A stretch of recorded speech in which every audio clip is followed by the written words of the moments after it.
কাজেই এই শ্রমিকদের অধিকার প্রতিষ্ঠা করতে হলে ইসলাম কোরআন প্রতিষ্ঠার কোন বিকল্প নেই। বাংলাদেশ জামাত ইসলামী শ্রমিক বান্ধব একটি সংগঠন। শ্রমিকদেরকে মূল্যায়ন করার জন্য ইসলাম যে শিক্ষা দিয়েছে বাংলাদেশ জামাত ইসলামী সেটা তারা পালন করার চেষ্টা করছে। সংগ্রামী ভাইয়েরা আমার, আপনারা বলবেন আপনাদেরকে আল্লাহ তাআলা সৃষ্টি করে শ্রমিক বানিয়েছেন কারণ আল্লাহ আপনাদেরকে পছন্দ করেন কি ভাই? আল্লাহ তাআলা আপনাদেরকে বাড়ি গাড়ির মালিক বানান নাই। আমি প্রত্যেকটা উদাহরণ দিয়ে আমার বক্তব্য শেষ করবো। সবচেয়ে ভালো ছাত্র, সবচেয়ে রোল নাম্বার 4 তাকে শিক্ষক ডেকে দিলেন মাত্র 2 টাকা। খুব ক্যালকুলেশন, কয় টাকা দিলেন? 2 টাকা দিলেন। মিডল ক্লাসের যে ছাত্র তাকে দিলেন 30 টাকা, আর একবারে শেষ বেঞ্চে বসে তাকে দিলেন 100 টাকা। দিয়ে দেওয়ার পরে বললেন আগামীকালকে খরচ করে আমাকে হিসাব দিবে। 2 টাকা, 30 টাকা, 100 টাকা দেওয়ার পরে ভালো ছাত্র মন খারাপ করে ফেলেন।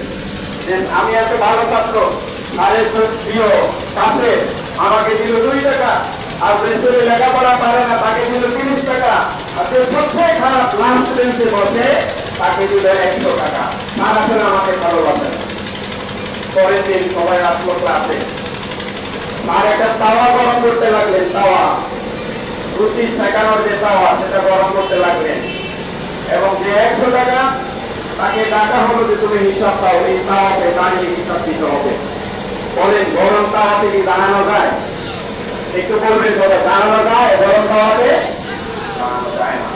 সে দাঁড়িয়ে 100 টাকা হিসাব দিতে পারছে না, তার পা রুমে ধরে যাচ্ছে তার পা।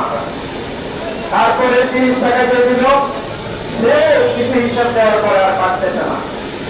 আর যাকে 2 টাকা দেওয়া হলো সে তাওয়াতে এক পা দিয়ে বললো 2 টাকা দিয়ে একটা স্বপ্ন পেয়ে।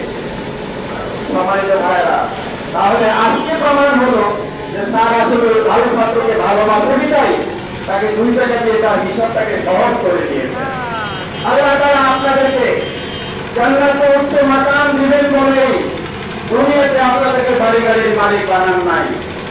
আমরা যদি দুনিয়াতে আল্লাহর যে ফরজ ওয়াজিব এই বিধানগুলি যদি পরিপূর্ণভাবে পালন করতে পারি, তাহলে আমরা আশা করতে পারি আদালতে আখিরাতে আল্লাহ তাআলা আমাদেরকে জাহান্নামের আগুন থেকে মুক্তি দিয়ে জান্নাত দান করবেন। বলেন আলহামদুলিল্লাহ।